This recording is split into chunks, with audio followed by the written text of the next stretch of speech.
দেখো আজকে হচ্ছে আমরা সমানতা টপিকটা দেখব। সমানতা টপিকে প্রথমে যদি বলি আমরা যে সমানতা কি জিনিস, একদম সিম্পল একটা কথা। একই আণবিক সংকেত, ভিন্ন গাঠনিক সংকেত, একই আণবিক সংকেত, ভিন্ন গাঠনিক সংকেত, সেটাকে তো আমরা সাধারণত সমানতা বলি, কিন্তু সব ক্ষেত্রে এটা প্রযোজ্য না। কেন? দেখো আমি একটু ডিটেলসে বলি। দেখো সমানতা আমরা তো যেটা বললাম বেসিক কথা, যে আণবিক সংকেত আমাদের সেম থাকবে, আণবিক সংকেত সেম থাকবে কিন্তু গাঠনিক সংকেত ভিন্ন হবে, এইটা। এখন দেখো এই সমানতা তো মেইনলি দুই প্রকার, তাই না? একটা গাঠনিক সমানতা আর একটা স্টেরিও সমানতা। একটা গাঠনিক আর একটা স্টেরিও সমানতা। এখন এই যে গাঠনিক সমানতা যেটা, এটা হচ্ছে 2D। 2D বলতে এটা হচ্ছে দ্বিমাত্রিক, এটা মনে রাখতে হবে। গাঠনিক সমানতা যেটা, এটা হচ্ছে আমাদের দ্বিমাত্রিক স্থানাঙ্ক ব্যবস্থা যেরকম হয় না, বা 2D, এটা হচ্ছে আমাদের 2D। আর এই যেটা স্টেরিও সমানতা, এটা হচ্ছে আমাদের 3D। এখন যেহেতু এটা 3D, এইখানে একটা স্পেশালি মনে রাখতে হবে যে আণবিক সংকেতও সেম, গাঠনিক সংকেতও সেম, কিন্তু ত্রিমাত্রিক দিকবিন্যাস বা ওরিয়েন্টেশন যেটা, এইটা আলাদা। কি বললাম? দেখো তাহলে গাঠনিক সমানতায় শুধুমাত্র আমাদের গঠনটা ভিন্ন হবে, আণবিক সংকেত সেম থাকবে। স্টেরিও সমানুতাতে তোমার গঠনও সেম থাকবে, আণবিক সংকেতও সেম থাকবে, ভিন্ন থাকবে কি ত্রিমাত্রিক দিকবিন্যাস বা ওরিয়েন্টেশন আর ধর্মগুলা, এইটা আলাদা থাকবে। এই হচ্ছে স্টেরিও সমানতার গাঠনিক সমানতার মেইন পার্থক্য। তা প্রথমে আসো আমরা গাঠনিক সমানতা সম্পর্কে জানবো। এখন এই গাঠনিক সমানতাকে আমরা আরো 5টা ভাগে ভাগ করতে পারি। গাঠনিক সমানতাকে আরো 5টা ভাগে ভাগ করা হয়েছে। দেখো গাঠনিক সমানতা 5 প্রকার। প্রথম কথা, সমানতা কয় প্রকার? সমানতা 2 প্রকার, গাঠনিক সমানতা এবং স্টেরিও সমানতা। এরপরে কোশ্চেন যে গাঠনিক সমানতা কয় প্রকার? গাঠনিক সমানতা 5 প্রকার। গাঠনিক সমানতা 5 প্রকার। শিকল সমানতা বা চেইন সমানতা, অবস্থান সমানতা, কার্যকরীমূলক সমানতা, মেটামারিজম, টটোমারিজম। আমরা প্রত্যেকটা ডিটেলসে জানবো, বইয়ের ভিতরে কিচ্ছু ডিটেলসে নাই, কিন্তু ডিটেলসে জানতে হবে। তাহলে কি কি গেল? শিকল, অবস্থান, কার্যকরীমূলক, মেটামারিজম, টটোমারিজম। চেইন বা শিকল মানে কি বুঝতেছি? যে এখানে চেইন থাকবে। অবস্থান বলতে অবস্থানের পরিবর্তন হবে, কার্যকরীমূলক বলতে কার্যকরীমূলকের আলাদা হবে, মেটামারিজম, টটোমারিজম আমরা একটু দেখতেছি ডিটেলসে। প্রথমে আসো আমরা শিকল সমানতা বা চেইন সমানতা নিয়ে যদি বলি, শিকল সমানতা বা চেইন সমানতা।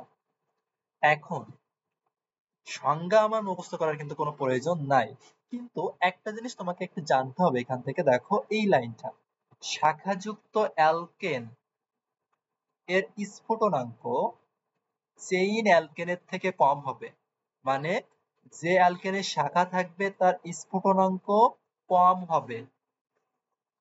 এক্সাম্পল দেখো, বিউটেন এর কোনো শাখা নাই, কিন্তু 2 মিথাইল প্রোপেন বা যেটাকে আইসোবিউটেন বলি। কেন আইসো বলা হয় এটা আমরা ডিটেলসে পড়বো।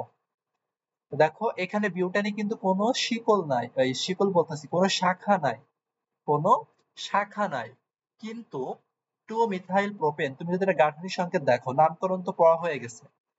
কয়টা কার্বন? 3টা কার্বন, 1 2 3। 2 নম্বরে মিথাইল মূলক, এই যে 2 নম্বরে আমার মিথাইল মূলক। তাহলে এখানে তুমি হাইড্রোজেন দিতে পারো, এখানে তুমি CH3 দিতে পারো, এখানে তুমি CH3 দিতে পারো। এটা কি? এটা হচ্ছে 2 মিথাইল প্রোপেন। তাহলে এইটা। আর বিউটেনটা কি?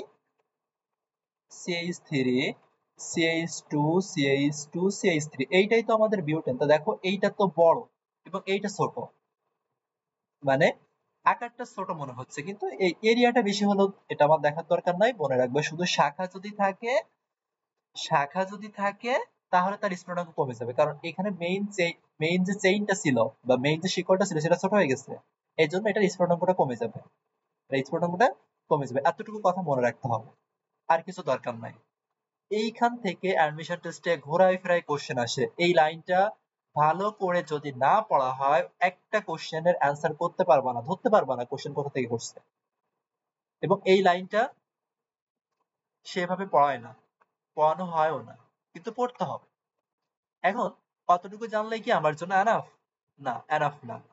দেখো এখন চেইন সমানতা থেকে আমার 2টা কথা খুব ভালো করে মনে রাখতে হবে, যা শিখবা ডিটেলস শিখবা। প্রথমত আমরা কার্যকরীমূলক পড়ছি না?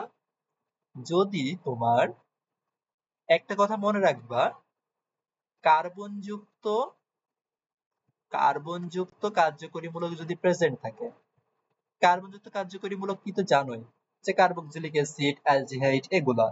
যদি কার্বনযুক্ত কার্যকরীমূলক থাকে, এখানে একটা ক্ষেত্র হবে। আর যদি কার্যকরীমূলক না থাকে, যদি কোনো কার্যকরীমূলক না থাকে, এখন কার্যকরীমূলক যে বললাম, এখন তোমার কার্বনযুক্ত কার্যকরীমূলক যে সবসময় থাকতে হবে এমন না। কার্যকরীমূলক থাকলেই হচ্ছে, এটা এমনি আমি বলে দিলাম, কার্যকরীমূলক থাকলেই হবে। যখন তোমার কার্যকরীমূলক থাকবে, একটা কথা এখান থেকে খুব ভালো করে মনে রাখতে হবে, ওই কার্যকরী মূলকটা বাদ দিয়ে, মূলক বাদে, কার্বনটা কেন বলছি আমি এক্সাম্পল দিলে ডিটেলস বুঝতে পারবা। মূলক বাদে যদি এক সিরিয়ালে বা পাশাপাশি, একদম কাছাকাছি এক সিরিয়ালে, পাশাপাশি বা এক সিরিয়ালে কমপক্ষে 3টা কার্বন থাকলে তুমি একটা শাখা তৈরি করতে পারবা। কমপক্ষে 3টি কার্বন থাকলে সেখানে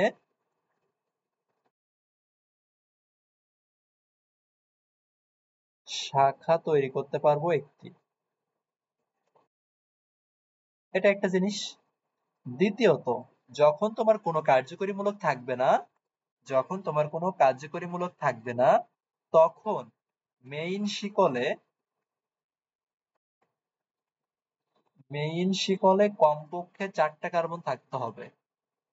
কমপক্ষে 4টি কার্বন থাকলেই তুমি শাখা তৈরি করতে পারবা।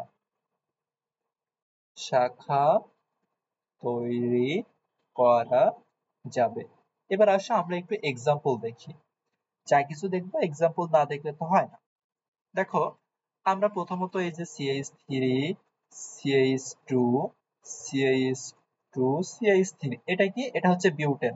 এটার একটা নাম আছে, এটাকে আলাদা করে বলা যায় এন বিউটেন। কেন এন বলা হয়? কারণ মেইন যে শিকলটা, যদি তাতে কোনো শাখা না থাকে সেটাকে আমরা এন বলি সাধারণত। এটা নিয়ে ডিটেলস আমরা পরে পড়বো, আইসো, এন, নিউ, এই 3টা দিন। এখন এখানে খেয়াল করো, এখানে কোনো কার্যকরীমূলক প্রেজেন্ট আছে? কোনো কার্যকরীমূলক নাই। তো দেখো, আমরা বলছিলাম মেইন শিকলে কার্যকরীমূলক না থাকলে কমপক্ষে 4টা কার্বন পাশাপাশি যদি থাকে, এখানে পাশাপাশি মনে রাখতে হবে, পাশাপাশি যদি 4টা কার্বন থাকে তাহলে সেখানে একটা শাখা তৈরি করা সম্ভব। তা এইখানে যদি খেয়াল করো, দেখো পাশাপাশি 4টা কার্বন আসে না? 4টা কার্বন পাশাপাশি বলতে আবার ধরো হাইড্রোজেন আর কার্বনের মাঝখানে যে গ্যাপ, এটা ধরো না। মানে 4টা কার্বন যদি এক চেইনে থাকে, তাহলে এখানে যেহেতু 4টা এক চেইনে আছে, তার মানে তুমি একটা শাখা তুমি এখানে তৈরি করতে পারবা। একটা শাখা তুমি এখানে তৈরি করতে পারবা। তাহলে শাখাটা কি হবে? এই যে তুমি এইটা টেনে এখানে নিয়ে আসতে পারো। তাহলে আমরা কি বলতে পারি এখানে? CH3, এখানে বললাম CH, এখানে বললাম CH3। মানে এটার না টেনে নিয়ে এসে তুমি এটাও বলতে পারো যে এই যে মাঝখানে যেটা আছে এটাকে তুমি এখানে নিয়ে আসবা, এটাও বলা যায়। এই যে দেখো, আমরা শাখা তৈরি করলাম। এখন শাখা তৈরি করতে গেলে কি করতে হবে? আমরা জানি একটা কার্বনের 4টা হাত থাকে। তা তুমি যদি এইখানে এই এই জিনিসটা টেনে যদি এখানে নিয়ে আসো, তাহলে এর 5টা হাত হয়ে যাবে না? সেজন্য আমরা এখান থেকে একটা হাইড্রোজেন কমাবো। এখানে 2টা হাইড্রোজেন ছিল, দেখো এখান থেকে একটা হাইড্রোজেন কমায় দিয়েছি। তাহলে এইভাবে শাখা তৈরি করা যাবে। এটার নাম কি? ওই যে 2 মিথাইল প্রোপেন। এটার নাম 2 মিথাইল প্রোপেন। 2 methyl propane. এবার দেখো, এক প্রান্তে যদি এরকম ত্রিভুজ আকৃতির গঠন তৈরি হয়, সেটার নাম দিয়ে আমরা আইসো। এটার নাম দিতে হবে আইসো। এবার টোটাল কার্বন কাউন্ট করতে হবে, এক শিকলে যে কয়টা আছে সেই কয়টা না, টোটাল কার্বন কাউন্ট করতে হবে। টোটাল কার্বন কয়টা? এখানে টোটাল কার্বন 4টা, এই জন্য এটাকে বলতে পারি আমরা আইসোবিউটেন। আইসোবিউটেন, 2 মিথাইল প্রোপেন যা, আইসোবিউটেন কিন্তু তাই। তাহলে এটা একটা এক্সাম্পল দেখলাম। এবার আসলে আমরা একটা কার্বন যুক্ত কার্যকরীমূলক দিয়ে দেখি। ধরো এরকম আছে CH3, CH2, CH2, CH3, CH2, CH2, CHO।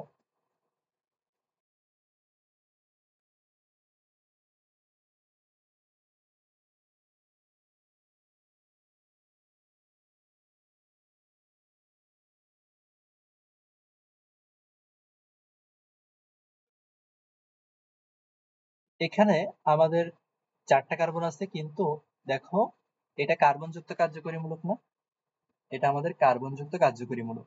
যদি কার্বনযুক্ত কার্যকরীমূলক থাকে, মেইনলি যদি কার্যকরীমূলক থাকে, তাহলে দেখবো আমরা এক সিরিয়ালে 3টা কার্বন আছে কিনা। দেখো এখানে এক সিরিয়ালে 3টা কার্বন আছে।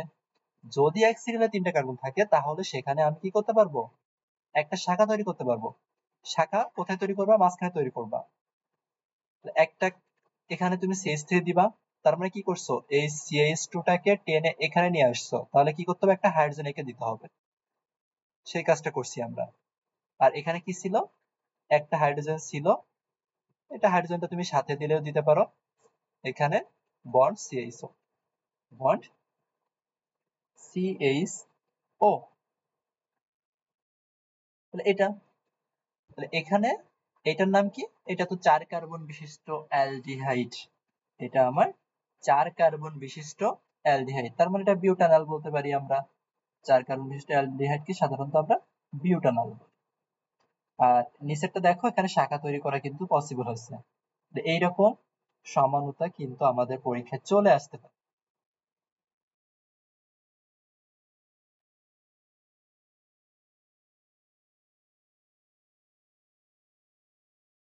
আর কি,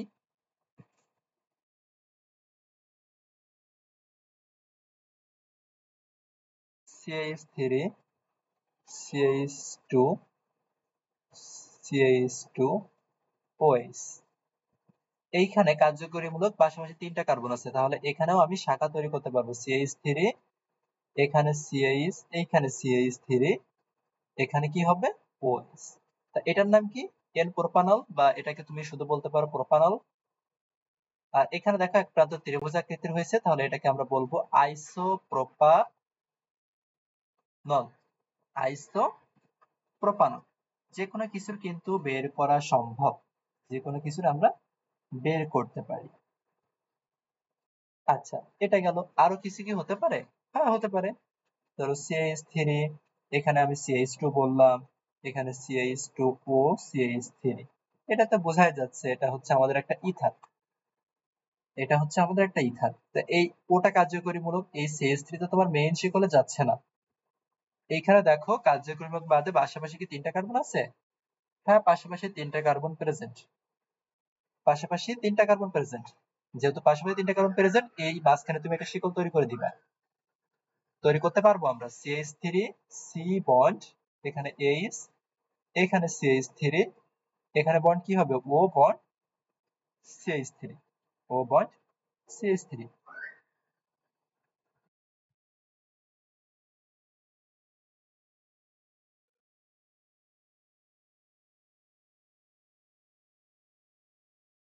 এইটা হয়, তাই না?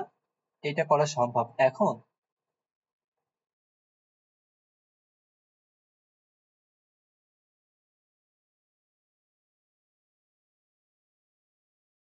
এখন দেখো, এই জায়গায় এখানে কিন্তু তুমি শাখা বানাতে পারছো, কিন্তু এইটা তুমি শিকল বলবা না, এটা তুমি শিকল বলবা না। সেম ভাবে এই যেটা, এটাও তুমি শিকল বলতে পারবা না, বা শিকল বলবা না, এটাকে তুমি শিকল বলতে পারবা না। তাহলে কেন বলতে পারবো না, এই কথাটা মনে রাখতে হবে। যদি কার্যকরীমূলক থাকে, কার্বনযুক্ত কার্যকরীমূলক থাকলে পাশাপাশি 3টা কার্বন থাকলে শাখা তৈরি করা সম্ভব। কিন্তু যদি কার্বনযুক্ত কার্যকরীমূলক না থাকে, তাহলে এই দ্বিতীয় রুলস এর মতোই পাশাপাশি 4টা কার্বন থাকতে হবে। এইখানে অ্যালডিহাইড কিন্তু কার্বনযুক্ত কার্যকরীমূলক ছিল, এখানে দেখো পাশাপাশি 4টা কার্বন হয়ে গেছে। কিন্তু এইখানে OH তো তোমার কার্বনযুক্ত কার্যকরীমূলক না, পাশাপাশি 3টা কার্বন আছে। যদি পাশাপাশি 3টা কার্বন থাকে, তাহলে সেখানে শাখা তৈরি করতে পারবো না, শুধুমাত্র কার্বনযুক্ত কার্যকরীমূলক না থাকার জন্য। তাহলে এটা শিকল না, শাখা তৈরি করতে পারতেছো ঠিক আছে, কিন্তু এটা শিকল না। সেম ভাবে এটা শিকল না। তাহলে কোন অ্যালকোহলটা সম্ভব? এইখানে তুমি যদি CH3 CH2 CH2 CH2OH, এটা কি, এইটা হচ্ছে বিউটানল, বা এন বিউটানল বলতে পারি আমরা এটাকে, এন বিউটানল। এই এন বিউটানল, তাহলে এখানে দেখো ওএইচ মূলক মানে কার্যকরী মূলক, এইটা যদি তুমি বাদ রাখো, পাশাপাশি 4টা কার্বন আছে, তার মানে এখানে তুমি একটা শাখা তৈরি করতে পারবা। তুমি এই কার্বনে তৈরি করো বা এই কার্বনে তৈরি করো, কোনো বিষয় না, যে কোনো একটাতে তৈরি করলেই হচ্ছে। আমি ধরো এই কার্বনে তৈরি করতেছি, তাহলে এখানে আমরা কি দিব, CH3 দিব। কোনটা টেনে নিয়ে আসছি, এটাকে ধরো টেনে নিয়ে আসছি, তাহলে এখানে পাশে কি আসবে, CH2OH। এক প্রান্তে ত্রিভুজ আকৃতির গঠন তৈরি হয়েছে, তাহলে এটাকে বলা হয় আইসোবিউটানল। তাহলে এরা হচ্ছে শিকল সমাণু, এরা পরস্পর শিকল সমাণু। মেইনলি শিকল সমানুতা আমাদের দরকার হয় বা পরীক্ষা দেয় মূলত অ্যালকেনের ক্ষেত্রে। বইটা রিটেনে আসে, এগুলা রিটেনে আসছিল, একটা করাবো আর একটা তোমরা হোমওয়ার্ক করবা। এরকম কোশ্চেন আসছিল যে C5H12, এটা তো বোঝাই যাচ্ছে এটা অ্যালকেন, এর টোটাল সমাণু কয়টা দেখাইতে হবে। তা তুমি কি করবে, এটা বুঝতে যেহেতু পারতেছো CnH2n+2 অ্যালকেন, তার মানে তুমি প্রথমটা দিবা CH3, CH2, CH2, CH2, CH3, total 5 carbon. এবার দেখো, তুমি যদি এই 4টা কার্বন দেখো, এখানে কার্যকরী মূলক তো নাই, কিন্তু পাশাপাশি 4টা কার্বন আছে, এখানে তুমি একটা শাখা এখানে তৈরি করতে পারবা। তাই কোন কার্বনে তৈরি করবা, ধরো তুমি এই কার্বনে তৈরি করতে চাচ্ছ, তাহলে এই মূলকটা তুমি এখানে দিয়ে দাও। তাহলে আমরা CH3, এখানে একটা হাইড্রোজেন কমাবো, CH, এখানে CH3 দিয়ে দিব, আর এটা টেনে নিয়ে আসবো, বন্ড CH2, বন্ড CH3। আবার একটু খেয়াল করো তো, এইখানে পাশাপাশি 4টা কার্বন রয়েছে না, তার মানে আবারও কিন্তু একটা শাখা তৈরি করা সম্ভব। এই হাইড্রোজেনটাকে সরাই দিয়ে এই হাইড্রোজেনটা CH, মানে আমি এটা বলতে চাচ্ছি, এই CH2 টাকে তুমি এখানে দিতে পারতেছো, তাহলে আরেকটা শাখা কিন্তু এখানে তৈরি করা সম্ভব, কারণ কার্যকরীমূলক নাই কিন্তু 4টা কার্বন পাশাপাশি আছে। তাহলে এখানে CH3 দিয়ে দিলাম, এই জায়গায় আমার চলে আসবে CH3, এখানেই সেই চলে আসবে CH3। এখন আসো, এইখানে আমাদের নামকরণ আরেকটা জিনিস পড়া হয়ে যাচ্ছে। এইটা কি, যদি মেইন শিকল হয় সেটাকে আমরা N যুক্ত করে দিই। এটা কি, 5 কার্বন বিশিষ্ট অ্যালকেন যেহেতু, তার মানে N পেন্টেন। এক প্রান্তে যদি ত্রিভুজ আকৃতির গঠন তৈরি হয় সেটাকে বলা হয় আইসো, এটাকে বলা হয় আইসো। এটা কি, আইসোপেন্টেন, আইসোপেন্টেন। যদি একটা কার্বনের চারপাশে এরকম 4টা হাতে একই জিনিস থাকে, তো সেটাকে বলা হয় নিউ, এটাকে বলা হয় নিউ। কয়টা কার্বন, 5টা কার্বন, তাহলে এটাকে বলবো আমরা নিউ পেন্টেন। তাহলে C5H12 এর টোটাল সমাণু হচ্ছে 3টা, টোটাল সমাণু 3টা। সেম ভাবে তোমাদের হোমওয়ার্ক থাকবে C6H12, C6H12 এর সমাণু কয়টা সেটা বের করে দেখাতে হবে। এখন অ্যালকেনের সমাণু বের করার একটা টেকনিক আছে, একটু বলি। অ্যালকেন সবগুলা বের করা যায় না, কিন্তু এর ট্রিকটা কাজে লাগে। অ্যালকেনের সমাণু কিভাবে বের করবা, 2 to the power n-4 plus 1। দেখো আমরা একটু আগে 5 কার্বন বলছি না, n মানে কি, n মানে হচ্ছে কার্বন নাম্বার, n মানে তোমার কয়টা কার্বন দেওয়া আছে সেটা। তাহলে এখানে তুমি 2 to the power 5 minus 4 দাও, প্লাস 1 দাও। 1 কিন্তু পাওয়ারে না, এটা হচ্ছে মেইনটার সাথে, তাহলে 2 to the power 1, 2 to the power 1 মানে 2, 2 আর 1, এখানে 3 আসে। এই যে দেখো, আমরা কিন্তু 3টা সমাণু বের করতে পারছি। এরপরে তোমার এই যে এখানে আমি যে কোশ্চেনটা দিছিলাম C6H12 এর ক্ষেত্রে, H12 না, C6H14, তার মানে এটাও একটা অ্যালকেন, C6H14। এর টোটাল সমাণু কয়টা হয়, একইভাবে তুমি সূত্রে বসাবা, দিয়ে দেখবা কয়টা আসতেছে। 6 minus 4 plus 1, 2 দুগুণে 4, 4 আর 1 5, টোটাল সমান হবে 5টা। এই 5টা তোমরা বের করে দেখাবা। তাহলে এই চেইন সমানুতা বা শিকল সমানুতা, এর আরো কয়েকটা নাম আছে। এই যে আমরা চেইন সমানুতা বলতেছি না, এর কিন্তু আরো বেশ কতগুলা নাম আছে। এখানে যদি আমরা একটু বলি, একটু লিখে নিবা।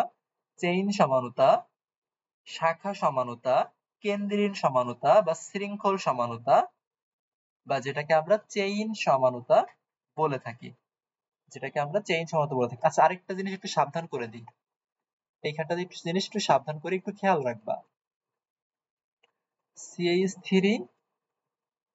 CH2, bond C bond CH3, এইটাতে, এইটা কি, এটা হচ্ছে কীটনমূলক, এটা কিন্তু কীটনমূলক। আবার এইটা যেন আবার ধরে 3টা, এখানে যেহেতু পাশাপাশি 2টা কার্বন আছে, এই জন্য এখানে কিন্তু শিকল সমাণু করা সম্ভব না।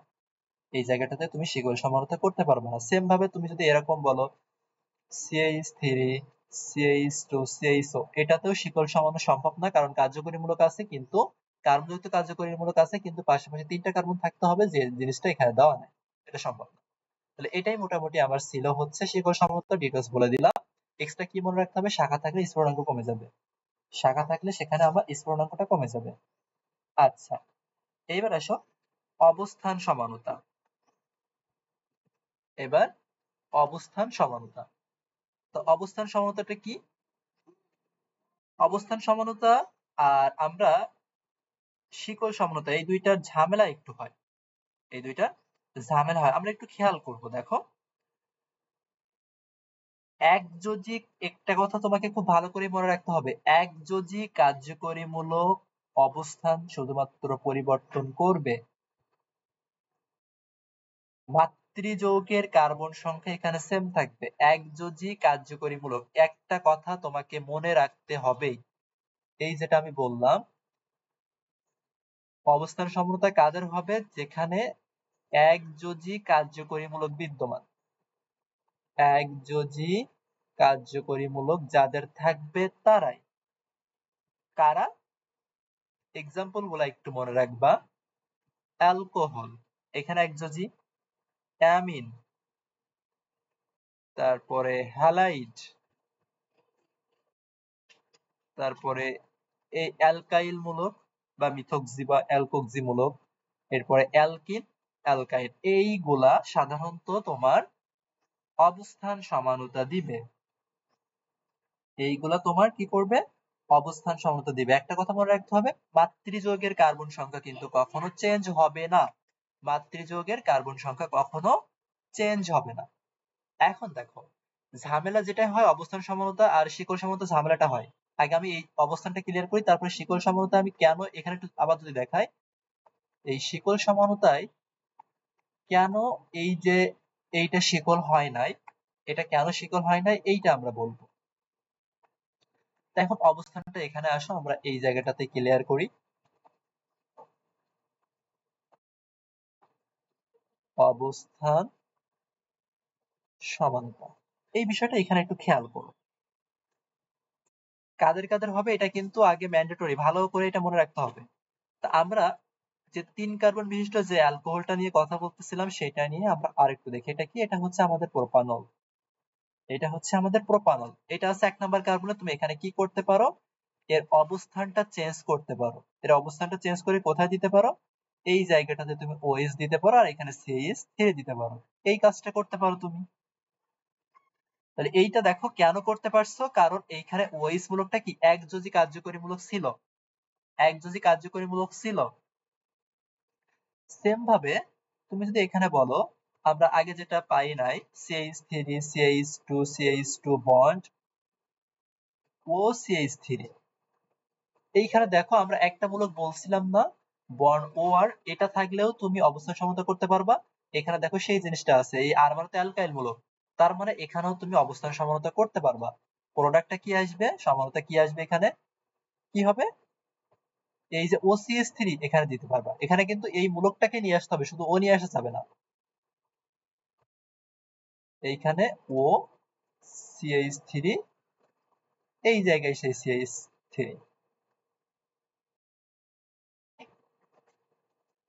একটা কার্বন কিন্তু এখানে একটা হাইড্রোজেন কমাইছে, তাহলে এটা সম্ভব, এটা সম্ভব। এরকম যতগুলা থাকবে প্রত্যেকটার কিন্তু 1-2টা করে এক্সাম্পল থাকে। আমরা টোটাল এখানে কয়টা মূলক নিয়ে দেখছি, দেখো 1টা 2টা 3টা 4টা 5টা 6টা 7টা দেখছি, তা 7টা এক্সাম্পল এখানে তো লেখার প্রয়োজন আছে বলে মনে হয় না। আমি একটা অ্যালকিন দিয়ে দেখাই, CH3 CH2 bond CH double bond CH2, এটা, তাহলে এখানে এটা কি একযোজি কার্যকরী মূলক, এটা তুমি অবস্থানটা যে কোনো জায়গায় দিতে পারো, CH3 বন্ড CH, আগে ছিল 1 নাম্বার কার্বন, এবার তুমি এটা 2 নাম্বার কার্বনে দিতে পারো, তাহলে এই অ্যালকিন থাকলে এটা সম্ভব, অ্যালকিন থাকলে সম্ভব।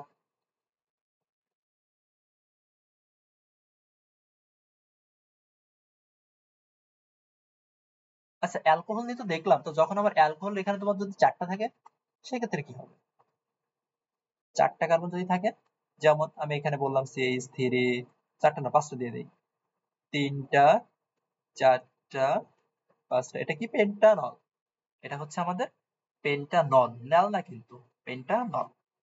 আচ্ছা, এইখানে কি করতে পারো, ওয়াইজ মূলক একযোজি, ওইটার অবস্থান আমি চেঞ্জ করতে পারি। CH2 CH2 এক নম্বরে ছিল, আমি এখন 2 নাম্বার 3 নাম্বার যে কোনো একটা জায়গায় দিতে পারি, এইখানে আমি দিয়ে দিলাম। এটা একটা জিনিস, এটাকে বলা হয় সেক পেন্টানল। এই সেক টেক নিয়ে আমরা আলাদা করে পড়বো, এটা সেক পেন্টানল। এটা এটা হচ্ছে সেক পেন্টানল। আর কি করতে পারো, এই ওয়াইজ মূলকটা কিন্তু এইখানে দিতে পারো। 2 নাম্বারে ছিল, প্রথমে 1 নাম্বারে ছিল, 2 নাম্বারে ছিল, এবার তুমি 3 নাম্বারে নিয়ে আসতে পারো। CH2 CH OH, এখানে CH2, এখানে CH3। এটা তাহলে এই তিনটাই কিন্তু অবস্থান সমানতা। এখানে কিন্তু তোমাকে বলে নাই যে এই যৌগটার টোটাল সমাণু কয়টা। টোটাল সমাণু বললে এখানে কিন্তু তুমি শিকল সমানুতাও তৈরি করতে পারবা। এখানে তুমি শিকল সমানুতাও তৈরি করতে পারবা, সেটা এখানে যেহেতু বলে নাই সেজন্য আমরা এটা করি না। আমরা শুধুমাত্র এখন কি দেখতেছি, অবস্থান সমানুতা দেখতেছি। এখানে আমরা এখানে শুধুমাত্র অবস্থান সমানুতাটা আমরা খেয়াল করতেছি। এখন শিকল সমানুতা এবং অবস্থান সমানুতা এই দুইটা নিয়ে আমরা একটু কথা বলবো। এই দুইটা নিয়ে একটু প্যাচ লাগে। শিকল ভার্সেস অবস্থান, শিকল সমানুতা ভার্সেস অবস্থান সমানুতা। একটা জিনিস এখানে খেয়াল করব, আমরা একটা ম্যাজিক নাম্বার নিব। ম্যাজিক নাম্বারটা কি, ম্যাজিক নাম্বারটা হচ্ছে xy। ম্যাজিক নাম্বারটা কি, ম্যাজিক নাম্বারটা হচ্ছে xy।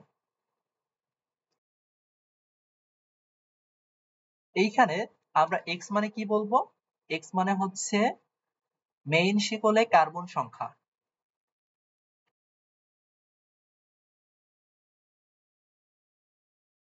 মেইন শিকলে কার্বন সংখ্যা। আর ওয়াইটা কি, ওয়াইটা হচ্ছে তোমার শিকল কয়টা, মানে শাখা কয়টা, শিকল বলতেছি, ব্রাঞ্চ কয়টা মেইন শিকলে, মেইন শিকলে শাখা কয়টা। এক্সটা হচ্ছে মেইন শিকলে কার্বন কয়টা, ওয়াইটা হচ্ছে মেইন শিকলে শাখা কয়টা। এইটা দুইটা জিনিস। এখন এই জায়গায় একটু ভালো করে তোমাকে মনে রাখতে হবে, যদি xy সমান xy আসে, যদি xy সমান xy আসে আর কি, আর xy not equal to xy যদি আসে, xy সমান xy আসলে এইটা বুঝতে হবে আমার অবস্থান সমানুতা। আর যদি xy not equal to xy আসে, এটা বুঝতে হবে কি শিকল সমানুতা। শিকলে কি থাকে, শাখা থাকে। এখন এই জিনিসটা কি, কিছুই বুঝতে পারতেছি না আমরা, তাই না? কিছুই বুঝতেছি না, এখানে আমরা কিছুই বুঝতেছি না। তখন আমরা একটা এক্সাম্পল দেখলে বিষয়টা ক্লিয়ার হয়ে যাবে। দেখো, একটা এক্সাম্পল দিয়ে দেখায়, এই বিষয়টা একদম ডিটেলস বুঝতে পারবে। আমরা যে বিউটানল নেই, CH3 CH2 CH2 CH2OH, এটা কি 4 কার্বন বিশিষ্ট অ্যালকোহল বা বিউটানল। 4 কার্বন বিশিষ্ট অ্যালকোহল বা যেটাকে আমরা বিউটানল বলি। আচ্ছা,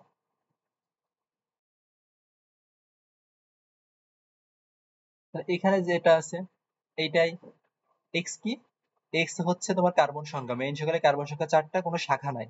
তার মানে এক্স এর সমান তুমি কি বলতে পারো, এক্স মানে হচ্ছে 4, ওয়াই মানে কত 0, কোনো শাখা নাই বলে এখানে 0। এটা তারপরে এখানে ওএইচ মূলকে তুমি যদি অবস্থান পরিবর্তন করো, এখানে কি হয়, CH3 CH2 CH CH3, এখানে আমরা OH দিলাম, এই জায়গাটাতে আমরা কি করলাম, OH দিলাম। তো এইখানটাতে কি হচ্ছে, এই ওয়েজ কিন্তু শাখায় বলা যাবে, এটা কিন্তু কার্যকরী মূলক, এটা কিন্তু ডিরেক্টলি শাখা বলতে পারবা না। এই অবস্থান সমানুতাটা আমরা অ্যালকাইল মূলকটাকে শাখা হিসেবে নিয়ে আসবো। তার মানে এখানেও মেইন শিকলে তোমার কার্বন সংখ্যা 4টা, মেইন শিকলে এখানে কার্বন সংখ্যা 4টা। আর শিকল কোনো শাখা আছে, কোনো শাখা নাই, 0। তাহলে xy সমান কি, xy আসছে না এই দুইটা, এই দুইটা হচ্ছে তোমার অবস্থান সমান।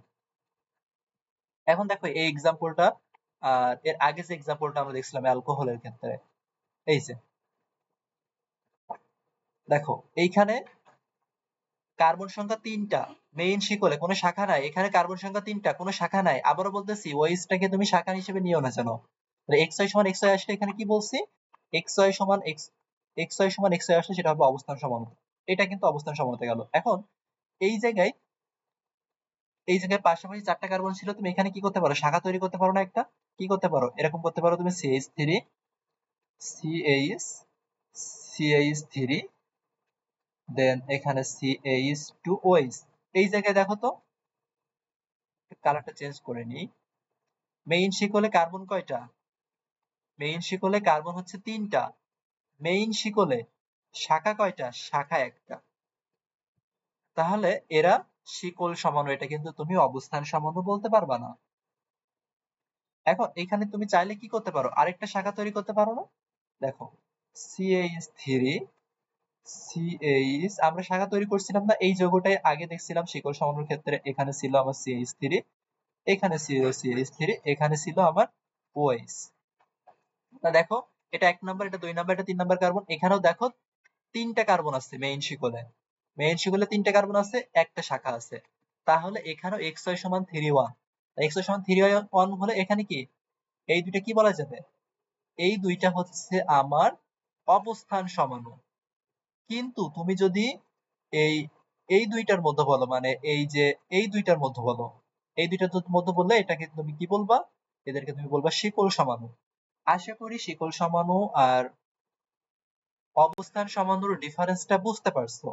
আরো একটু ডিটেলসে যদি আমি একটু বলি, আরেকটা জিনিস দিয়ে আমি একটু বুঝাই দিই তোমাদের। দেখো এইখানটাতে আমরা বললাম যে CH3 CH2 CH2 CH3, এটা কি বিউটেন, এটা হচ্ছে আমাদের বিউটেন। আচ্ছা, 4টা কার্বন থাকলে সেখানে আমরা কি বলেছি, যে শাখা তৈরি করা সম্ভব। এখানে দেখো নামে যেহেতু বলে দিছি শাখা তৈরি করা সম্ভব, তাহলে তার নতুন করে কিছু দেখার প্রয়োজন পড়ে না আমাদের। এই জায়গায় xy, x কি, x বলতে মেইন শিকলে কার্বন সংখ্যা, টোটাল কার্বন সংখ্যা কয়টা, 4টা, কোনো শাখা আছে, অ্যালকাইল মূলক আছে, নাই, জিরো। এখানেও আসো, এখানেও আসো, মেইন শিকলে কার্বন সংখ্যা কয়টা, 1টা 2টা 3টা, এটাই তো মেইন শিকল, 1 2 3 মেইন শিকল। মেইন শিকলে কার্বন সংখ্যা তোমার 3টা, শাখা আছে একটা। তাহলে এরা কি সমাণু হবে, যেহেতু শাখা আছে, xy not equal to xy, তার মানে এটা হচ্ছে তোমার শিকল সমাণু, এরা হচ্ছে শিকল সমাণু। দেন দেখো আমি এরকম বললাম, এরকম যদি আমরা ঢেউ ঢেউর মতো, এগুলা তো জানো, মাঝে মাঝে এগুলা বইয়ে দুই একটা দেখা যায়। এইটা সেম ভাবে আমরা যদি এখানে এটা কপি করে নিয়ে আসি, মানে এটা আমরা বাদ দিয়ে দিই, দিয়ে এই যে বন্ধনটা, দ্বিবন্ধনটা যদি এইখানে দিয়ে দিই, এখন যেখানে যেখানে দুইটা মিলছে বা সেন্টার থাকবে, শুরু হবে এখানে আমাদের একটা মেইন কার্বন, এখানে একটা 2 নাম্বার কার্বন, এই একটা 3 নাম্বার কার্বন, এটা 4 নাম্বার কার্বন, এইটা আমার 5 নাম্বার কার্বন। তাহলে এক্স ওয়াই যদি বলো, এখানে কোনো শাখা নাই, শাখা থাকলে এরকম দাগ থাকতো, শাখা থাকলে এরকম দাগ থাকতো। যেহেতু এরকম কোনো দাগ নাই, তাহলে বুঝতে হবে কোনো শাখা নাই। তাহলে এখানে কার্বন সংখ্যা মেইন শিকলে কয়টা, 5টা, কোনো শাখা আছে, নাই, জিরো। এখানেও আসো, একটা কার্বন, এই 2টা কার্বন, 3টা কার্বন, 4টা কার্বন, 5টা কার্বন। তা এখানেও এক্স ওয়াই সমান কত, 5 0, কারণ এখানে কোনো শাখা নাই। যেহেতু এখানে এক্স ওয়াই সমান এক্স ওয়াই হয়েছে, এক্স ওয়াই সমান যেহেতু এক্স ওয়াই হয়েছে, তার মানে এটা তুমি কি বলবা, এটা তুমি বলবা অবস্থান, অবস্থান সমাণু। আশা করি অবস্থান সমাণু নিয়ে আর কোনো ঝামেলা থাকবে না। অবস্থান সমাণু নিয়ে আচ্ছা আরেকটা দেখাই, দেখলে একদম বিষয়টা পানির মতো ক্লিয়ার হয়ে যাবে। এইখানে একটু দেখাই।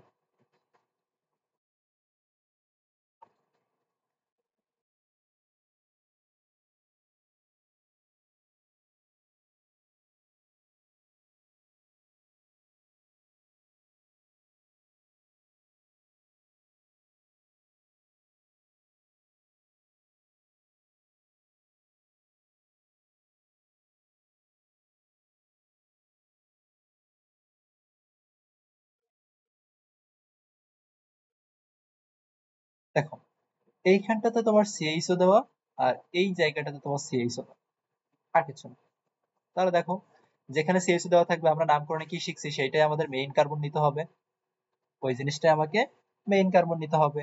তা এইটা মেইন কার্বন, 1 নাম্বার কার্বন, এটা 1 নাম্বার কার্বন, এই চেনটা 2 নাম্বার কার্বন, এইটা 3 নাম্বার, এটা 4 নাম্বার, এটা 5 নাম্বার, এটা 6 নাম্বার। তার মানে এই দাগটা কি বোঝা যাচ্ছে, এইখানে যেটা থাকবে এটা শাখা। তাহলে xy কি হবে, তোমার মেইন x কয়টা, মেইন শিকলে কার্বন সংখ্যা 6টা, এই একটা শাখা, শাখা হচ্ছে একটা। এখানে আসো, 1 number carbon, 2 number carbon, 3 number carbon, এটা 4 নাম্বার কার্বন, এটা তোমার 5 নাম্বার কার্বন, আর এটা হচ্ছে একটা শাখা। আর এখানে xy সমান কি হবে, 5 হবে। তো যেহেতু নট ইকুয়াল টু আসছে, তার মানে এইটা তোমার কি নির্দেশ করবে, এটা তোমার শিকল সমাণু। কারণ xy সমান xy আসে নাই। আশা করি শিকল সমাণু নিয়ে আর অবস্থান সমাণু নিয়ে কোনো কনফিউশন থাকবে না। যেভাবে যা বললাম এই কথাগুলো খুব ভালো করেই খেয়াল করবা এবং মেমোরাইজ করার চেষ্টা করবা।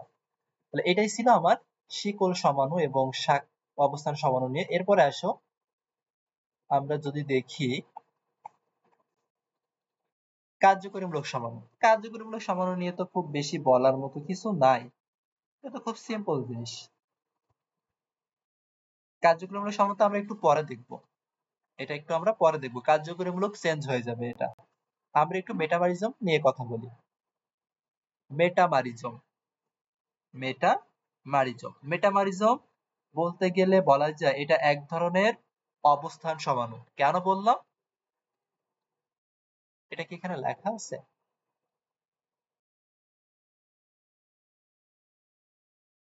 লেখা নাই, এটা একটু লিখি আমরা। এক ধরনের অবস্থান সমাণু, মেটামারিজম এক ধরনের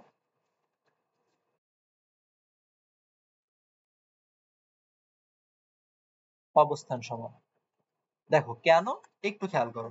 এইখানে ইথার মূলকের অক্সিজেনটা যেখানে আছে, এখানে অক্সিজেনটা কিন্তু সেই জায়গাটাতে নাই। যেহেতু অবস্থানের পরিবর্তন হয়েছে, সেই জন্য এটা এক প্রকার অবস্থান সমাণু বলা যায়। তাহলে আমরা পার্থক্য করবো কি করে? পার্থক্য করার উপায় তো অবশ্যই আছে, উপায় না থাকলে তো হয় না। কি উপায়? এইখানে দেখো, আমরা অবস্থান সমাণু বলছিলাম একযোজি কার্যকরীমূলক দিবে, আর এই যে মেটামারিজম তোমার দ্বিযোজি কার্যকরীমূলক যারা আছে, তারাই তোমার এই মেটামারিজম দিবে। দ্বিযোজি কার্যকরীমূলক যাদের আছে তারাই দিবে। কি কি, কোথায় লিখে, এইখানে ছোট ছোট করে দিই। ইথার মূলক, কার্বনিল মূলক, অ্যামিন মূলক না কিন্তু, এটা হচ্ছে 2 ডিগ্রি অ্যামিন, ডিগ্রি নিয়ে আমরা পরে বলবো। তারপরে অ্যামাইডের এই জিনিসটা CONH, আর যদি এস্টার মূলকটা থাকে, এই চারটা, চারটা না পাঁচটা, টোটাল এই পাঁচটা তোমার দিবে। তার মানে সহজ কথা, মূলকের 2 হাতে কার্বন সংখ্যা আলাদা থাকবে, মূলকের 2 হাতে কার্বন সংখ্যা আলাদা থাকবে, তাহলে তারাই আমার মেটামারিজম দিবে। মানে এই জিনিসগুলা থাকবে, তার দুই পাশে যে দুইটা হাত দেখতে পাচ্ছ, এই হাতগুলাতে কার্বন সংখ্যা আলাদা থাকবে। এই কথাটা মনে রাখবা, আমি কিন্তু লিখতেছি না, এটা অবশ্যই মনে রাখতে হবে, এটা অবশ্যই মনে রাখতে হবে। এখন খেয়াল করো, এইখানে যে এক্সাম্পল আছে, এইখানে যে এক্সাম্পল আছে দেখো, এই হচ্ছে তোমার মেইন মূলক, এই পাশে দেখো একটা কার্বন, এই পাশে তোমার একটা কার্বন, এই পাশে কয়টা কার্বন, এই পাশে 3টা কার্বন, এইখানে দেখো মাঝখানে অক্সিজেন, আর এই দুই পাশে, এই পাশে দেখো 2টা কার্বন, এই পাশে দেখো 2টা কার্বন। তাহলে কি, এইরকম কার্যকরী মূলকের ভিন্নতা হবে, কার্যকরী মূলকের উভয় পাশে কার্বন সংখ্যার ভিন্নতা দেখা দিবে। মানে দুইটা, এই যে দুইটা যে একে অপরের সমান থাকবে, দুইটাতে ভিন্ন থাকবে এমন না, মানে একটাতে ভিন্ন হতে হবে, একটাতে তোমার ভিন্ন হতে হবে, এটা।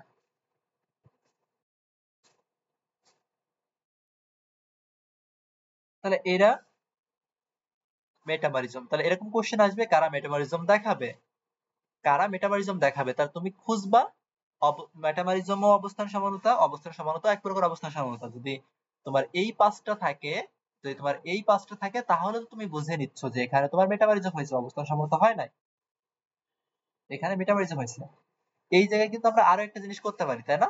কি করতে পারি, এখানে আমরা কি করতে পারি, এইটা আমরা কিন্তু দেখছিলাম, আলাদা করে দেখছিলাম, এখন তো এখানে লেখার জায়গায় নাই। ছোট্ট করে যদি এইখানে তোমাকে দেখাই, মানে এইখানে OCH3, OCH3 আমরা একটা জায়গায় মাঝখানে দিয়ে দিতে পারি, এই OCH3 তে আমরা উপরে দিয়ে দিতে পারি। আমরা এটা আলাদা করে পড়বো যে এরকম একটা সংকেত দেওয়া থাকবে, বলবে এই সংকেত দিয়ে টোটাল কয়টা সমাণু সম্ভব। খুব ইন্টারেস্টিং কোশ্চেন, এবং এটা থেকে ঢাকা ইউনিভার্সিটি প্রায় প্রতি বছরই কোশ্চেন আসে। এবং এইটা মুখস্থ করার জিনিস না, মুখস্থ করলে মনে রাখতে তুমি পারবা না। যদি সম্ভব হয় দুটো তো মনে রাখতেই পারো, সমস্যা নাই। C4H10O এইটা আসবে, আর C3H8O, C3H8O, C3H8O এর তিনটা সমাণু। এখন C4H8O এটার তিনটা ইথার সমাণু সম্ভব, আর চারটা অ্যালকোহল সমাণু সম্ভব। তিনটা ইথার সমাণু এবং চারটা অ্যালকোহল সমাণু সম্ভব। আচ্ছা, এটা আমি এখনই ক্লিয়ার করে দিই, ঝামেলার দরকার নেই।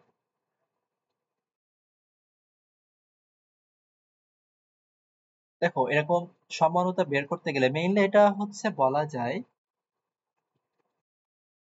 ফরম্যাটটা আমি একটু বলি।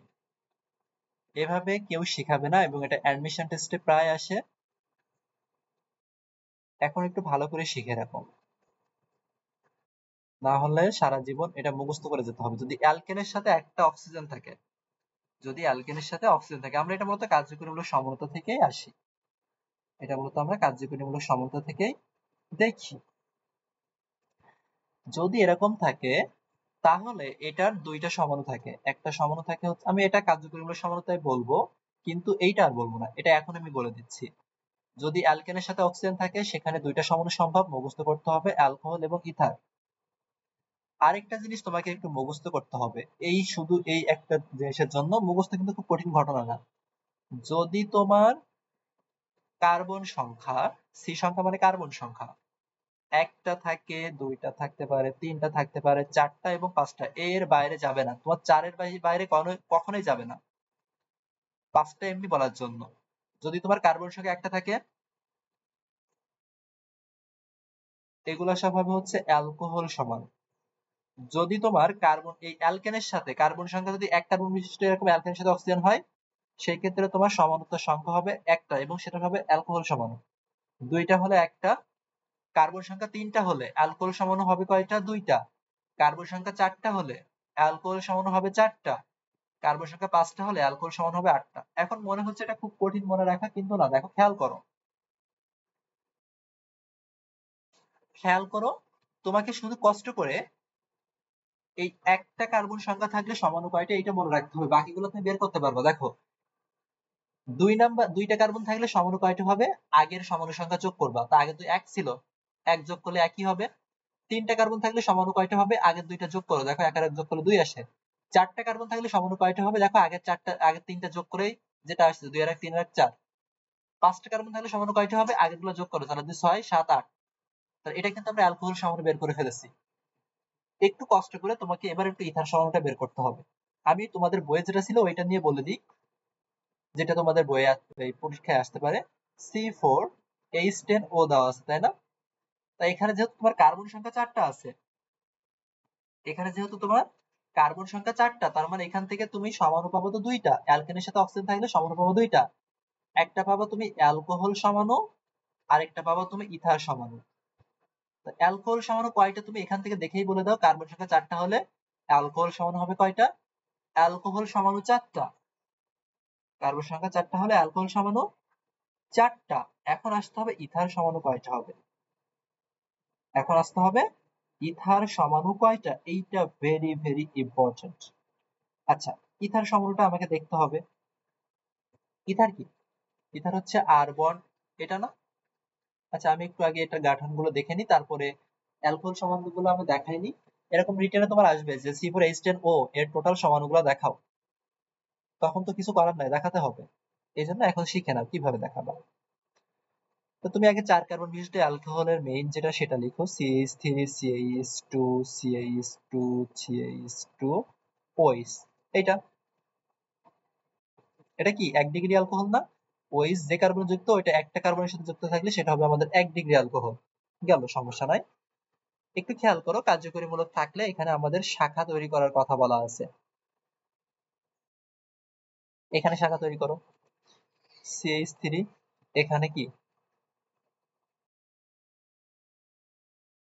CH3 দাও, একটা হাইড্রোজেন কমাও, এখানে CH2 দাও, এখানে OH দাও। এটা এটা কত ডিগ্রি? এটাও কিন্তু 1 ডিগ্রি। এটাও 1 ডিগ্রি, কিন্তু শাখা আছে। আবার দেখো এই CH3 টা তুমি এখানে দিতে পারো, CH3, এখানে CH3, এখানে আমার CH3 ছিল, আর এখানে OH ছিল। এটা এটা কত ডিগ্রি? এইটা কিন্তু আমার 3 ডিগ্রি এসে গেছে সরাসরি। এটা সরাসরি আমার 3 ডিগ্রি হয়ে গেছে। আচ্ছা, আরেকটা কি করতে পারো দেখো, এই শাখাটা এখানে না করে এইখানে তো করতে পারো। মানে এরকম বলতে যাচ্ছি আমি, CH3, CH2, এইখানে ছিল আমার CH3, এইখানে OH, দুইটার মধ্যে তো পার্থক্য আছে। এইটা হচ্ছে আমার 2 ডিগ্রি। দেখো টোটাল অ্যালকোহল সমাণু কিন্তু আমরা 4টা লিখে ফেলেছি। এটা হচ্ছে আইসোবিউটানল। এই টোটাল 4টা সমাণু। এটা হচ্ছে অ্যালকোহল সমাণু। এবার আসো ইথার সমাণুগুলো একটু বের করতে হবে। ইথার ইথার সমাণু বের করা খুব ইজি, কঠিন কিছু না, কঠিন কিচ্ছু না। অ্যাডমিশন টেস্টে আসলে এটা আরো সহজ। তা আমি একটু রিটার্নে যেহেতু একটু দেখাই দিই। দেখো অ্যাডমিশন টেস্টের ক্ষেত্রে কি করবা আমি একটু বলি।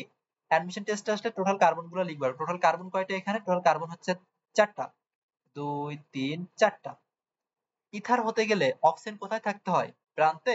কখনোই না, মাঝখানে। তা তুমি অক্সিজেন কোথায় দিবা? এইখানে দিবা। তাহলে এটা একটা সমাণু হচ্ছে, এটা একটা সমাণু হচ্ছে। এবার দেখো 3টা কার্বন থাকলে সেখানে সমাণু কয়টা? সেখানে সমাণু কিন্তু 2টা। এই একটা হয়েছিল আর 2টা। 3টা কার্বন থাকলে সমাণু একটু আগে দেখলাম 2টা, আর এই একটা আছে, তাই টোটাল 3টা হচ্ছে না? অ্যাডমিশন টেকনিক কিন্তু এটা। এবার আমরা একটু বের করব 3টা ইথার সমাণু আসতেছে কিনা, এটা আমরা দেখব। CH3, CH2, CH2, O, CH3, এইটাই তো যেটা আমরা বলছিলাম। এবার এ ওটা কি হতে পারে? এ ওটা আমরা মাঝখানে নিয়ে আসতে পারি একটা, CH3, CH2, O, CH2, CH3, এটা একটা। এবার দেখো এখানে 3টা, এখানে আমি একটা শাখা তৈরি করতে পারি, এখানে একটা শাখা তৈরি করতে পারি। এটা এইখান থেকে করতেছি, ওইটাতে শাখা তৈরি করতেছি আমি। CH3, CH, CH3, O, CH3, এই যে। তাহলে ইথার সমাণু 3টা হবে। তাহলে দেখো C4H10O, এটার টোটাল সমাণু কয়টা? অ্যাডমিশন টেস্টে কোশ্চেন আসবে। টোটাল সমাণু হচ্ছে 7টি। যদি বলে অ্যালকোহল সমাণু কয়টা? বলতে হবে 4টা। যদি বলে ইথার সমাণু কয়টা? 3টা। টোটাল সমাণু 7টা। কোশ্চেন কিন্তু 3টাই আসবে, কোশ্চেন 3টাই আসবে। আরেকটা কোশ্চেন আসে, ছোট্ট করে এখানে বলে দিই, এটা আমি বের করতেছি না, তোমাদের কাজ।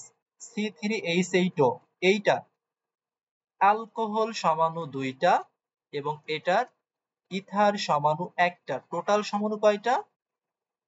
টোটাল সমাণু এখানে 3টা। টোটাল সমাণু এখানে 3টা। ভেরি ভেরি ইম্পর্টেন্ট এই জিনিসটা ছিল। এটাই কিন্তু মেটামরিজম। এখানে মূলত ডিটেলস বলে দিলাম, ডিটেলস এখানে বলে দিলাম। এখন মেটাবলিজম হতে গেলে আরেকটা কথা একটু মনে রাখতে হবে, কার্যকরীমূলক বাদ দিয়ে, কার্যকরীমূলক বাদ দিয়ে আমি কিন্তু এটা মেটাবলিজম করি নাই। এই যে এটা, এটা কিন্তু মেটাবলিজম না, এটা হচ্ছে টোটাল সমাণু বের করা। আমি কিন্তু এখানে মেটাবলিজম বলিনি, শুধু মেটাবলিজম বলিনি, এটা হচ্ছে টোটাল সমাণু বের করা। কয়টা সমাণু বের থাকে সেইটা। এই জায়গায় যে আমরা মেটাবলিজম করতেছিলাম, এই হচ্ছে মেটাবলিজম। মেটাবলিজমে মনে রাখতে হবে, মেটাবলিজম হতে গেলে মূলক বাদে, মূলক বাদে কার্বন সংখ্যা কমপক্ষে 4 হতে হবে। পাশাপাশি না, পাশাপাশি হতে হবে এমন না, মূলক বাদে কার্বন সংখ্যা তোমার 4 হতে হবে। খুব ইম্পর্টেন্ট কথা বলছি কিন্তু। তাহলে আমি আরো একটু বলি, মেটাবলিজমটা দিয়ে শেষ করব।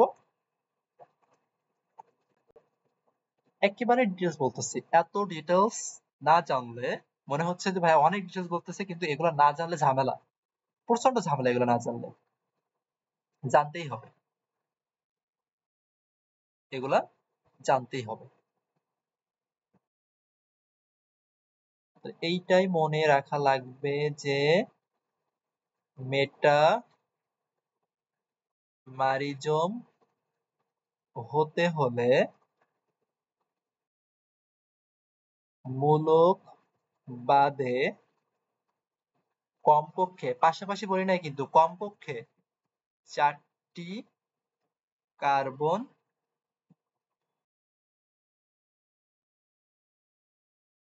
থাকতে হবে মেইন শিকলে। এখন ভালো একটা কথা মনে পড়লো, তোমাদের বইয়ের যে এক্সাম্পলটা দেওয়া আছে আর এক্সট্রা আমি একটা বলেছিলাম, দেখো এখানে যেটা দেওয়া আছে আমি এটা একটু লিখি। 4 কার্বন বিশিষ্ট ইথারের এটা কি ছিল? CH3 CH2O CH2 CH3। এখানে দ্বিতীয়টা তোমাদের বইয়ে এরকম ছিল CH3 CH2 CH2O CH3। আর আমরা আরো একটা তৈরি করছিলাম এভাবে, যে CH3 CH, এখানে O CH3 CH3। এটা হচ্ছে 1 নাম্বার ধরো, এটা 2 নাম্বার ধরো, এটা 3 নাম্বার ধরো। এখন এদের মধ্যে কোনটা কোনটা মেটামরিজম আসে এটা দেখতে হবে। তা এই কথাটা উপরে আমি লিখছি না, মেটামরিজম হতে হলে মূলক বাদ দিয়ে, এইটা হচ্ছে মূলক, মূলক বাদ দিয়ে মেইন শিকলে 4টা থাকতে হবে। 1টা 2টা 3টা 4টা আছে। মূলক বাদে, এটা মূলক, এই মূলক বাদে মেইন শিকলে 4টা থাকতে হবে। 1টা 2টা 3টা 4টা আছে। তাহলে 1 ও 2 এরা কি? এরা হচ্ছে মেটামরিজম। কিন্তু তুমি 3 নম্বরে খেয়াল করো, মেইন শিকলে কিন্তু 4টা কার্বন নাই, 4টা কার্বন নাই। তার মানে 2 আর 3 কি, বা 1 আর 3 কি? এরা হচ্ছে অবস্থান সমাণু। এই হচ্ছে তোমার মেটামরিজম। আমরা কি বলছিলাম? মেটামরিজম এক প্রকার অবস্থান সমাণু, সেই জন্য কিন্তু এই জিনিসটা হয়েছে। আশা করি আর কখনো এই জিনিস ভুল হবে না। আরো একটা এক্সাম্পল দেখো, আরো একটা এক্সাম্পল দেখো, একটা না দুইটা এক্সাম্পল দেখাই। CH3 CH2 CH2 C double bond O CH3। দেখো এই মূলক, মূলক বাদ দিয়ে 4টা কার্বন আছে, মেটামরিজম সম্ভব। মেটামরিজম কি করবা? অবস্থানটা চেঞ্জ করে দিবা।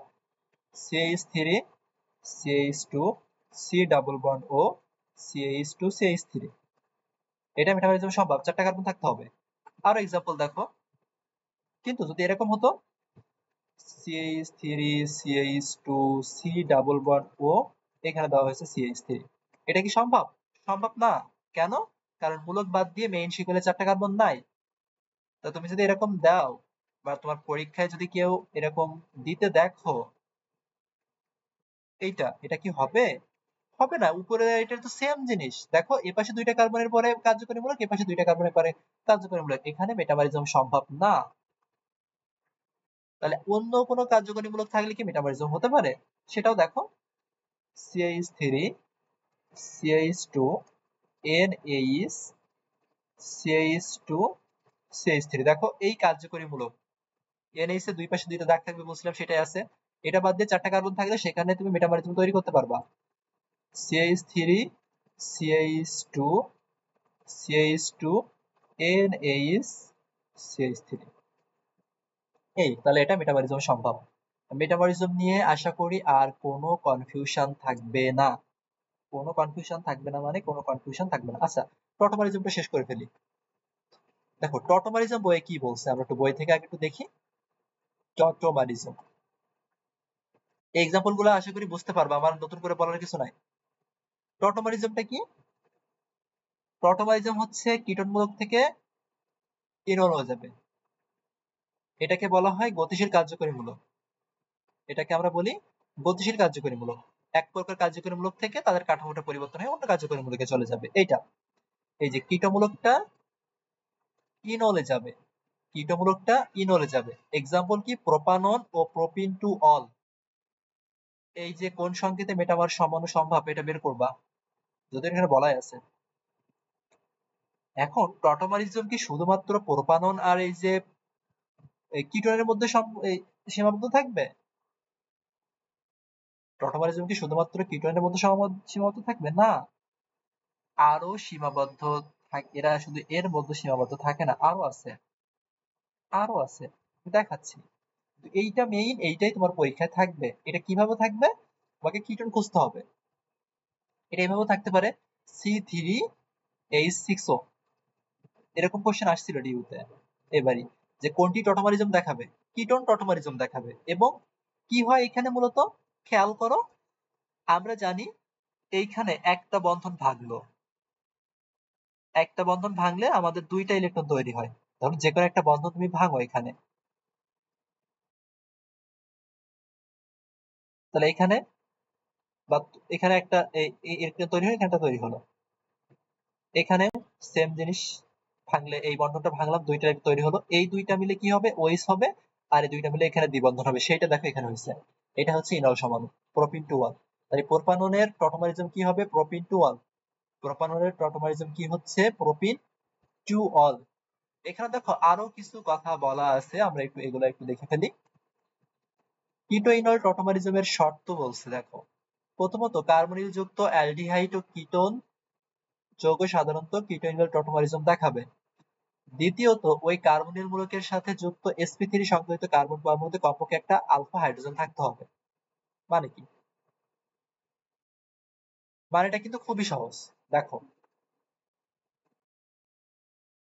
এটা কি, কিটোন নাকি অ্যালডিহাইড? অ্যালডিহাইড। অ্যালডিহাইডে কি বলছে, কার্যকরী মূলক যেখানে থাকবে তার পাশে আলফা হাইড্রোজেন থাকতে হবে। তো দেখো আমরা আলফা হাইড্রোজেন এগুলো তো এখনো টপিক না, আমরা একটু বলি তাও অল্প করে। কার্যকরী মূলকটা যে কার্বনে যুক্ত, কার্যকরী মূলক এই কার্বনে যুক্ত আছে, ওই কার্বনটাকে বলা হয় আলফা কার্বন, ওই কার্বনের সাথে যুক্ত হাইড্রোজেনকে বলা হয় আলফা হাইড্রোজেন। তাহলে এখানে আলফা হাইড্রোজেন আছে, এই যে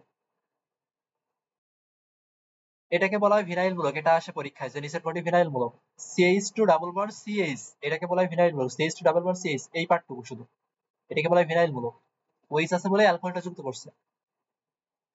এখন কোনটা কোনটা ভাঙবা, ওই আলফা হাইড্রোজেন যে পাশে থাকবে সেই পাশে ভাঙতে হবে। এখানেও সেম জিনিস দেখো, এইটা এই কার্বনে যুক্ত আছে, তাহলে তুমি এইখানে আলফা হাইড্রোজেন ধরতে পারো, এই পাশে আলফা হাইড্রোজেন ধরতে পারো। এখানে কিন্তু তুমি দুইটা পাবা, এখানে তুমি দুইটা পাবা, এখানে তো একটা করছে। এই আলফা হাইড্রোজেন এখানে করছে, মানে এখানে দ্বিবন্ধন যুক্ত করছে, তুমি চাইলে কিন্তু এই পাশেও দ্বিবন্ধন যুক্ত করতে পারো, দ্বিবন্ধন তুমি এই পাশেও যুক্ত করতে পারো।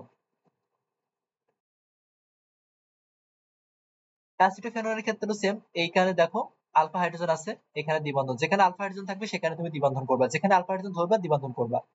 এইখানে আলফা হাইড্রোজেন এই পাশে আসতেছে, এই, তাহলে কারা কারা দিচ্ছে দেখো, ইথানল, ইথানল, প্রোপানল, কারা কারা দিচ্ছে এগুলো একটু আলাদা করে মনে রাখো, পরীক্ষার হলে তো বের করতে পারবো না, মুখস্থ করলে একটু হয়। ইথানল, প্রোপানল, অ্যাসিটোফেনন দিচ্ছে, কিন্তু বেনজালডিহাইড দিবে না, বেনজোফেনন দিবে না, কারণ আলফা হাইড্রোজেন নাই। কেন নাই, আমি একটু বেনজালডিহাইডের গাঠনিক সংকেতটা এঁকে যদি তোমাদের একটু দেখাই। আমরা কি জানি, বেনজিনের প্রত্যেকটা কর্নারে হাইড্রোজেন থাকে, বেনজিনের প্রত্যেকটা কর্নারে হাইড্রোজেন থাকে, বেনজিনের প্রত্যেকটা কর্নারে হাইড্রোজেন থাকে। এই হাইড্রোজেনটা সরে গিয়ে এখানে তোমার অ্যালডিহাইড মূলক আসতেছে, তাহলে এই কার্বনে কি কোনো হাইড্রোজেন আছে? আলফা কার্বন আছে ঠিকই, কিন্তু আলফা হাইড্রোজেন এখানে অ্যাবসেন্ট। যেহেতু আলফা হাইড্রোজেন না, এই জন্য বেনজোডিহাইড এবং বেনজোফেনন কোনোটাই টটোমারিজম দেখাবে না। তাহলে টটোমারিজম কারা কারা দেখাচ্ছে, মেইন শর্ত কি, সিয়ামূলক থাকতে হবে, এখানে বইয়ের ভাষায় সিয়ামূলক থাকতে হবে। যে কোনো একটা কার্বন থেকে কি করবা, হাইড্রোজেন বের করে অক্সিজেনের সাথে যোগ করতে হয়। মূলত নিয়ম কি দেখো, যে কোনো একটা কার্বন থেকে হাইড্রোজেন বের করছি, মূলত আলফা হাইড্রোজেন থেকে, আলফা কার্বন থেকে হাইড্রোজেন বের করব, বের করে অক্সিজেনের সাথে যুক্ত করব। যেই কার্বন থেকে হাইড্রোজেন বের করছো ওইখানে দ্বিবন্ধন যুক্ত করবা,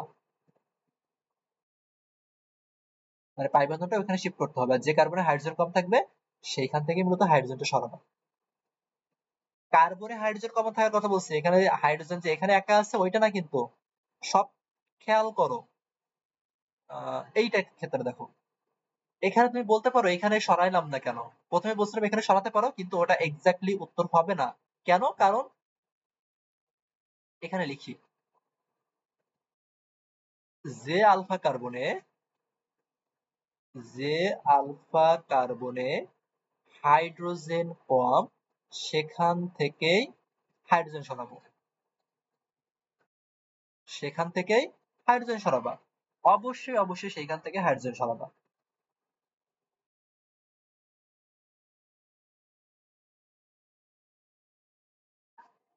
এখন মোটামুটি তো আমরা এগুলো জানলাম, তাই না? আমরা দেখো কার্যকরীমূলক পড়ার সময় কতগুলা টার্ম বলছিলাম মনে থাকার কথা। ইনল বলছিলাম, ইনল তো দেখলামই, ইনামিন বলছিলাম এবং অক্সাইন বলছিলাম, এই দুইটা জিনিস। এই টটোমারিজম এরাও দেখায়, এরাই টটোমারিজম দেখায়। দেখো আমি একটু ছোট্ট ছোট্ট করে বলি। তোমার কি হয়েছে, কিটো থেকে ইনল হয়েছে, এটা তো আমরা এক্সাম্পল দেখছি যে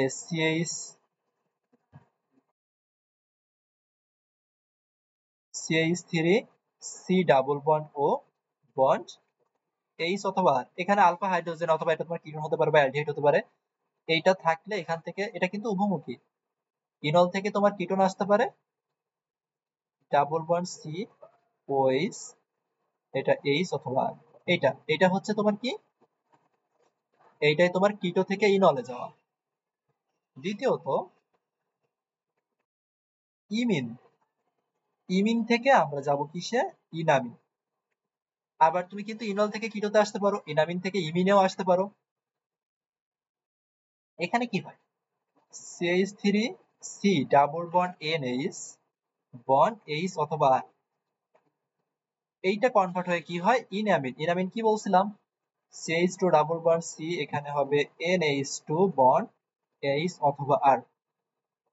আরেকটা ছিল অক্সাইম, অক্সাইমটা কোথা থেকে হবে, নাইট্রোসো থেকে হবে হচ্ছে অক্সাইম, নাইট্রোসো থেকে হবে অক্সাইম। এখন নাইট্রোসো থেকে অক্সাইম, নাইট্রোসোটা কি, নাইট্রোসোটা কেমন, এই যে CH3N ডাবল বন্ড, এটা নাইট্রোসো। এইখান থেকে তুমি অক্সাইম পেতে পারো CH2 double bond N bond OH, এটা। এখন যদি পারো তাহলে এই দুইটা পড়ো, না হলে এইটা মাস্ট, প্রথমটা মাস্ট, কারণ এটা তোমাদের এইচএসসি তেও লাগবে, অ্যাডমিশনেও লাগবে, কিন্তু এই দুইটা অ্যাডভান্স, এই দুইটা অ্যাডভান্স লেভেলের। কার্যকরীমূলক সমানতা ডিটেলস পড়তে হবে, ওটা আমরা নেক্সট ক্লাসে পড়বো, অল্প সময় ওটা সম্ভব না।